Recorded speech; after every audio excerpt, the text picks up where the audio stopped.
As you've all seen on the news, our country is facing a major crisis. What crisis, you may ask? For that, I'll have to ask you another question. How normal is your intimate life? Because there are apparently 3 types of people.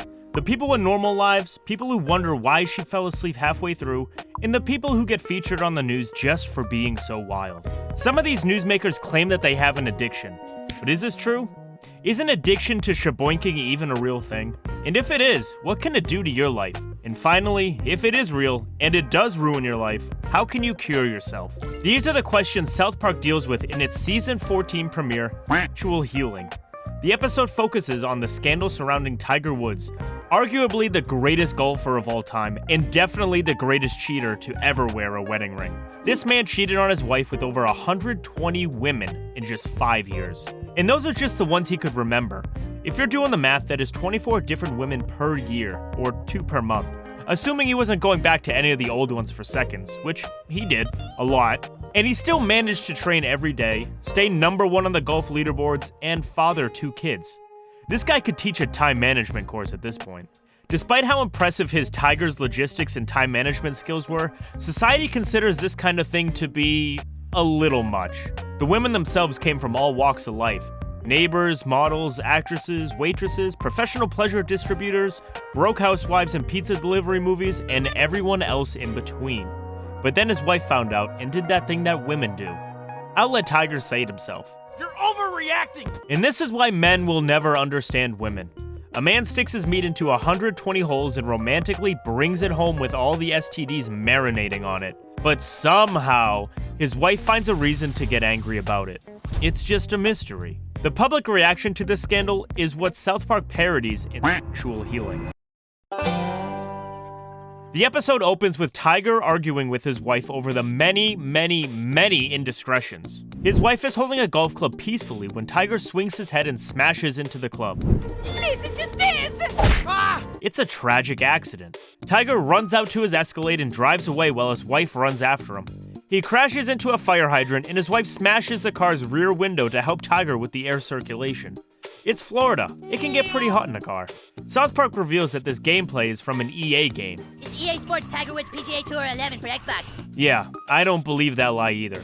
No one can play an EA game for that long without losing all their money. But it's the events of the game and the news surrounding it that we're interested in. For a while in late 2009 and early 2010, Tiger's scandal was the biggest news story in America and most of the world. It was problem number 1, and South Park is going to solve it. So, while Tiger keeps trying to run away from the welcoming embrace of his loving wife, scientists at the CDC are looking into the problem.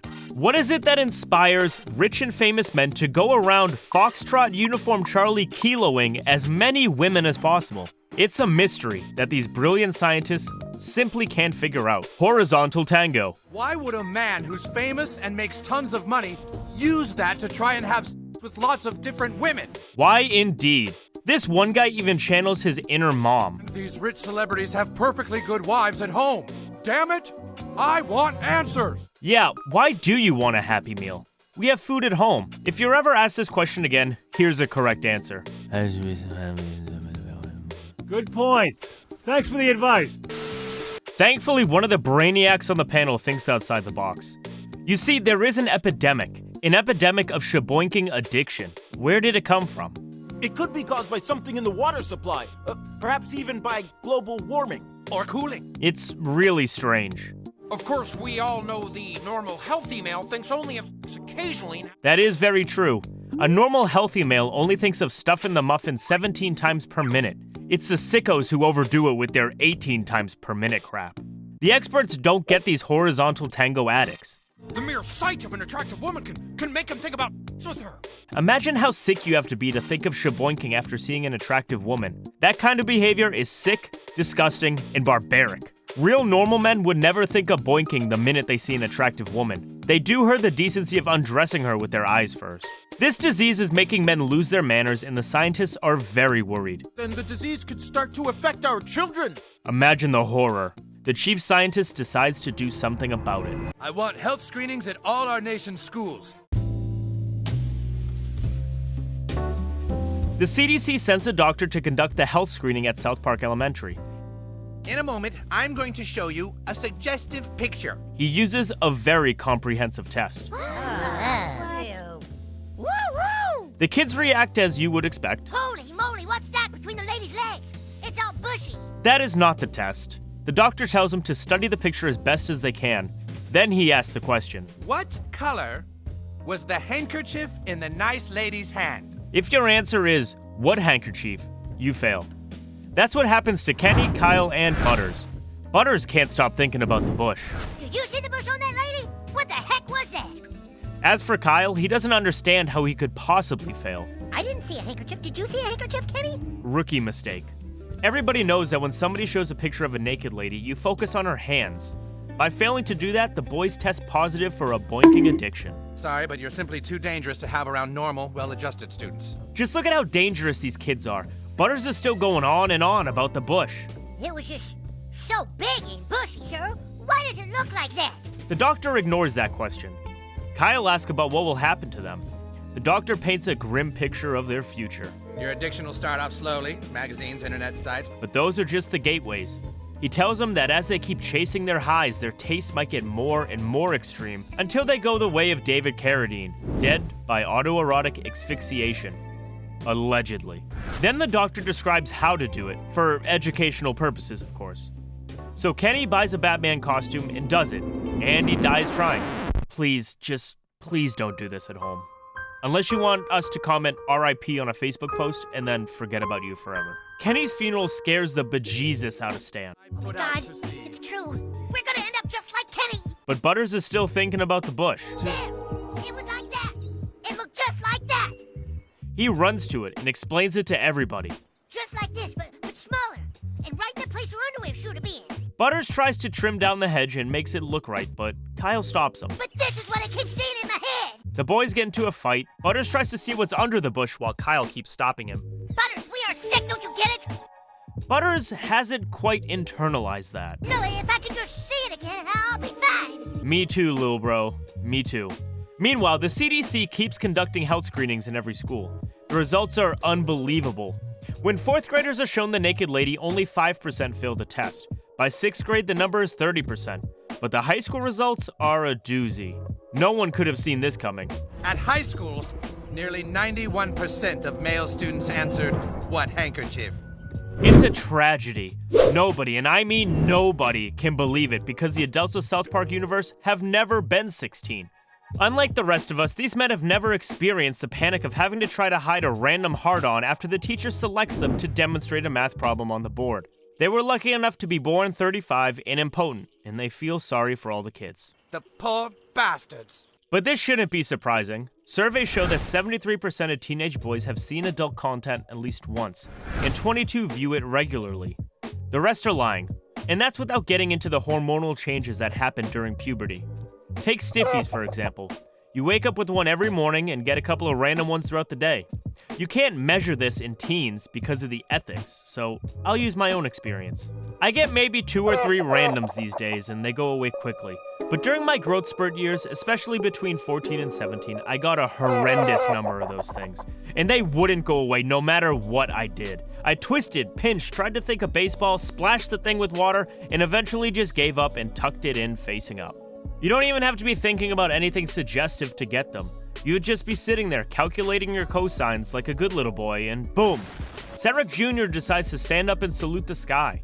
And if someone mentioned naked ladies or worse, showed you a photo, it was game over.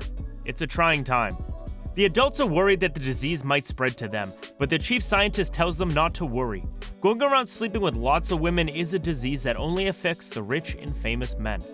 The rest of us men drink so much high fructose corn syrup that they all have testosterone levels of a 90-year-old woman. There's zero risk of them going wild. After their diagnosis, Kyle and Butters get sent to the institute to treat their addiction. Here they meet a lot of rich and famous boinking addicts. Bill Clinton, David Letterman, Michael Jordan, Charlie Sheen, and the rest of the philandering gang. I want you all to welcome Kyle and Bummers. The boys introduce themselves. I'm so scared. I haven't even told my mom yet. Bill Clinton naturally wants to know if Kyle's mom has big milk dispensers. Billy gets shut down, and now it's Butters' turn with the group therapy. I just can't stop thinking about Bush. And then he asks the really important questions. What is it? What does it mean? Why would there be a bush right there? Are there berries? Guys, if you have the answer to these questions, please help Butters. And help me too. I'm asking for a friend who needs to know. At their treatment institute, the boys start learning a very important lesson. In order to make sure we are no longer destroying our lives with any of these behaviors, we must avoid getting anyone? Harsh satire there by South Park. A lot of the guys we gasp at when they're caught have been philanderers their whole life. Bill Clinton didn't start using his sausage to tickle the backs of interns' throats when he became president.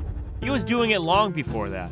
There were scandals from back when he was a governor in Arkansas, and there's probably a lot more even earlier when he wasn't even a public figure yet. Tiger managed to date 120 different women and still be a #1 golfer. Charlie Sheen screwed around until he caught HIV and still didn't stop. He just found himself somebody who was willing to let him hit it without wrapping it up despite the virus.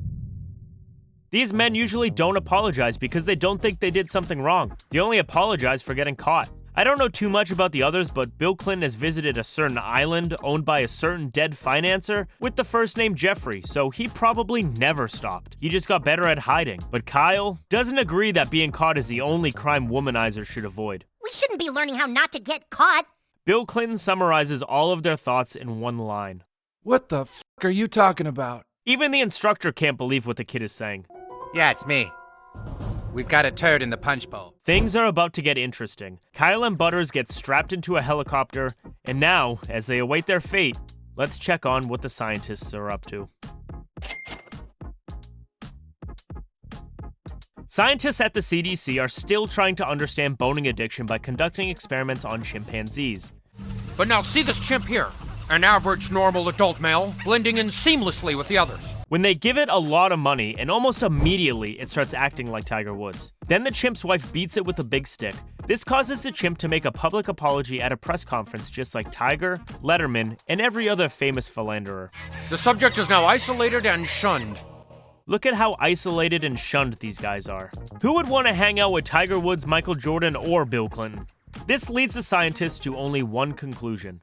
It appears that money has a direct effect on the virus's ability to develop. There is something in the money that drives men insane. The more they have, the crazier they become. President Obama thinks he has a solution. So we must keep our nation's youth away from money and success. This is not a reasonable solution because the scientists tell him about another discovery. You mean boys will start working towards being rich and successful just so they can one day have sex with lots of women? Yes, Mr. President. I didn't know anything like that was possible either. With this insane discovery, the scientists decide to look at the cache itself for clues, and wouldn't you know it? Independence Hall, the birthplace of our country. We believe something is happening at Independence Hall that gives money its power over men. What could it possibly be? Fear not, peasants. President Detective Inspector Barack Obama is on the case. Independence Hall, Independence Day, aliens. Bingo! Barry is right on the money. Stop me if you've heard this one before, but Barry gives the scientists a classified story. In 1947, an alien spaceship crash-landed in Roswell, New Mexico. 2 aliens were found in the wreck. They carried a virus, a devastating virus that was barely stopped. The rich and famous caught it and became boinking addicts, while the poor just barely survived. The virus only infected their hands and their bottles of lotion. It's the only explanation that makes any sense. The virus even managed to travel back in time and cause kings and emperors to start assembling massive harems. And god damn it, America is gonna shoot this bloody virus. Because, of course it is. This is a country that created the most awesome phrase in the English language. If brute force doesn't work, you aren't using enough. And this time, America is going to use enough. The nation brings everything to deal with this alien and his virus. Now we see Kyle and Butters get strapped into a helicopter.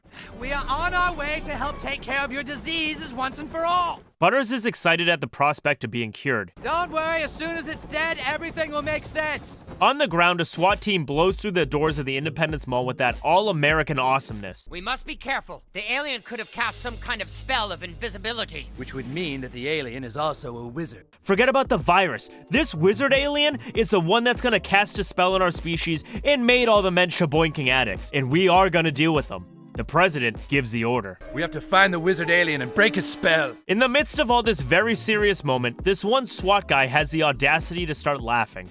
Okay, all right. Hang on, guys.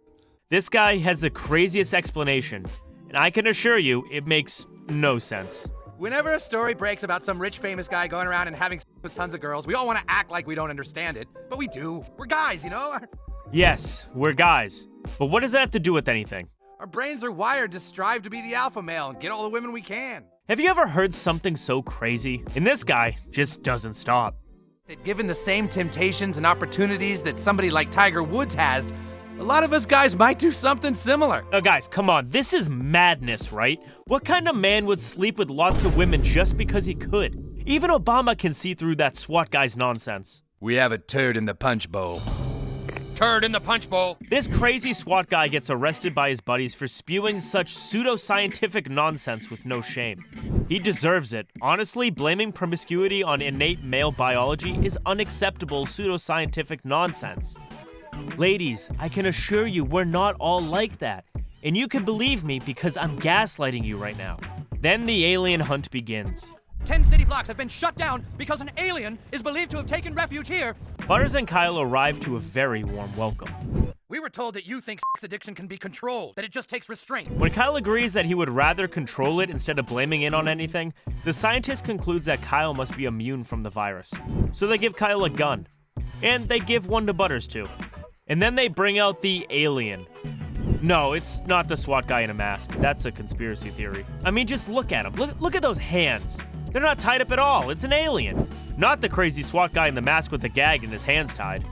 Please ignore what your eyes are showing you and just believe me. Shoot it, boys! And they shoot it. Again and again. Keep firing, boys! Shoot it in the heart! Keep shooting it! After a lot of suffering and pain, the alien finally dies. My God, they've done it! The alien is dead, the addicts are dancing, and Obama is addressing the nation. And if a rich celebrity is caught again trying to screw lots of women, we will know it isn't because men are just like that. That's right, ladies, you heard it here first. All of us are not just like that. If you see a man sleeping around, it's not because he lacks self-control or needs therapy. No, it's because the wizard alien cast a spell on him. And you should join us in hunting down all the wizard aliens out there. As you can see in South Park, when the wizard alien dies, everybody is cured. Look, the sex addiction, it's leaving my body. Even the boys are cured. Stan says he feels great. And Butters never wants to see Bush again. He paid a lady to show him hers, and do you know what's under that bush? Nothing but a pair of sick Joker lips. Joking aside, boinking addiction is real and affects 3 to 10% of the population. Certain people have compulsive tendencies, and these tendencies make them get addicted to anything. Food, alcohol, party powers, gambling, video games, and the like.